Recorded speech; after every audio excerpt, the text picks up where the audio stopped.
भ्रष्ट सिस्टम के आगे नतमस्तक हुआ रिटायर्ड फौजी। रिश्वत का बजट का ब्रीफकेस लेकर कलेक्ट्रेट कार्यालय पहुंचा। रिटायर्ड फौजी ने काम के बदले रिश्वत देने का दिया खुला ऑफर। बोला, जो भी मेरा काम करवाए वो ये सब ले ले। बता दें, रीवा जिले के त्योथर तहसील और कलेक्ट्रेट कार्यालय में काम न होने से परेशान एक रिटायर्ड फौजी का अनोखा अंदाज देखने को मिला है। यहाँ कलेक्ट्रेट कार्यालय में एक अटैची लोगों के लिए उस वक्त चर्चा का विषय बन गया जब अटैची के ऊपर लिखा हुआ था रिश्वत का बजट और अटैची के अंदर नोटों की गड्डियाँ और सोने के जेवरात रखे थे, जिसे लेकर रिटायर्ड फौजी कलेक्ट्रेट के दरवाजे पर बैठ गया। यहाँ रिटायर्ड फौजी काम के बदले रिश्वत देने का खुला ऑफर दे रहा था, लेकिन अधिकारी और कर्मचारी उसे देखकर कतराते नजर आए। दरअसल रीवा जिले के भ्रष्ट सिस्टम से परेशान पीड़ित रिटायर्ड फौजी का आरोप है कि उसकी खुद की ज़मीन पर सरंगों ने कब्जा कर लिया है और उसकी ज़मीन से रास्ता निकाल दिया गया है। ज़मीन को खाली कराने के लिए उसने त्योथर एसडीएम कार्यालय में भी कई बार आवेदन दिया, लेकिन उसका काम नहीं हुआ। फरियादी योगेश कुमार तिवारी मलपार त्योथर के निवासी हैं, जिसके सभी भाई फौज में हैं। उसने बताया कि कई सालों से उसकी पुश्तैनी ज़मीन में स्थानीय सरंगों ने कब्जा कर रखा है। फरियादी के द्वारा कई बार स्थानीय प्रशासन से फरियाद की गई, लेकिन कोई कार्रवाई नहीं हुई। फरियादी का आरोप है कि पैसे लेकर अधिकारी सरंगों के पक्ष में कार्य कर रहे हैं, इसलिए वह आज अपने घर से सारे रुपए और जेवर लेकर रीवा कलेक्ट्रेट कार्यालय पहुंचा है। क्या नाम है आपका? मेरा नाम भूतपूर्व सैनिक योगेश कुमार तिवारी। यहाँ पर टैक्सी लेके बैठे रिश्वत जबकि इसमें पैसा और जेवर लेके आए हैं यहाँ से, क्या मामला क्या है? मामला ये है कि त्योंथर तहसील में बिना रिश्वत दिए कोई काम होता नहीं।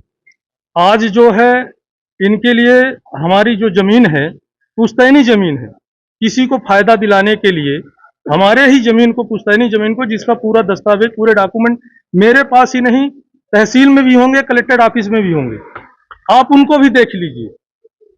हमारे पुश्तैनी जमीन को किसी दूसरे को रिश्वत लेके फायदा दिलाने के लिए हमारे जमीन को सरकारी कर दिया गया है। ये कौन किया है? ये एसडीएम त्योंथर से हुआ है। क्या नाम है? एसडीएम साहब संजय जैन साहब। आप उनको लेके या टैक्सी लेके गए तो उनको पास कराया? नहीं, उनके पास मैं नहीं गया था। यहाँ कलेक्टर रीवा में आए, यहाँ कलेक्टर रीवा में लाया हूँ। ये किसको देने वाले हैं? मैं ये देने वाला हूँ कि जो भी मेरा ये काम करवा दे वो ले ले। जब रिश्वत से ही होता है, जब न्याय नहीं है तो फिर ले लो, क्योंकि वो जो जमीन जो है आपके लिए एक जमीन का टुकड़ा होगा। मैं एक फौजी हूँ, मैं इस जमीन को माँ समझता हूँ, धरती माँ।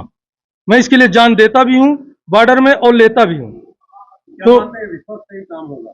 हो ही रहा है। आए दिन त्योंथर तहसील में एसडीएम का क्लर्क पकड़े जा रहे हैं, लोकायुक्त से पकड़े जा रहे हैं, कभी आरआई पकड़े जा रहे हैं। क्यों पकड़े जा रहे हैं? जब रिश्वत से नहीं हो रहा है तो रिश्वत कहाँ से ले रहे हैं?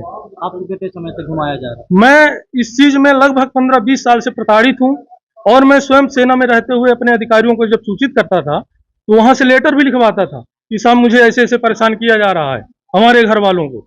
जब 3 भाई हैं, तीनों फौज में हैं, यहाँ सिर्फ बूढ़े माँ बाप रहते हैं। आप उनके पास गए थे? नहीं, मैं उनके पास नहीं गया। चाहिए अगर आपको लगता है कि कुछ काम हो। इनसे ज्यादा उनको मिल चुका है तो फिर क्या हो सकता है ज्यादा मिल चुका हो। अच्छा, यहाँ इसमें काम हो सकता है? हो जाए मेरे पास, क्योंकि मेरे पास रिटायरमेंट का इतना बचा है, कुछ पैसे बचे हैं, कुछ वाइफ के गहने बचे हैं। को हर मंगलवार को जिस प्रकार से जन सुनवाई होती है, वैसे ही आज भी जन सुनवाई का दिनांक है और सुबह भी सभी की जन सुनवाई हुई है। यदि कोई भी आवेदक जो आए हुए हैं उनको कोई भी दिक्कत है तो उसको हम लोग सुन करके जो भी नियमानुसार निराकरण होगा वो करेंगे। तो केस लेकर पहुंचे हैं रिश्वत की बजट, उनका क्या कहना है, क्या शिकायत है, ये उनसे सुन करके उसका निर्धारण किया जा सकेगा कि उनकी डिमांड क्या है और उसमें क्या तथ्य हैं, उनका परीक्षण करके नियमानुसार कार्रवाई की जाएगी। तो कहना है कि उनके जो निजी भूमि थी उसको शासकीय घोषित कर दिया गया। उसकी एक प्रक्रिया होती है। यदि ऐसा कोई केस है तो उसकी प्रक्रिया है कि कोई भी खसरा सुधार का केस है वो हमारे एसडीएम के ऑफिस में लगता है।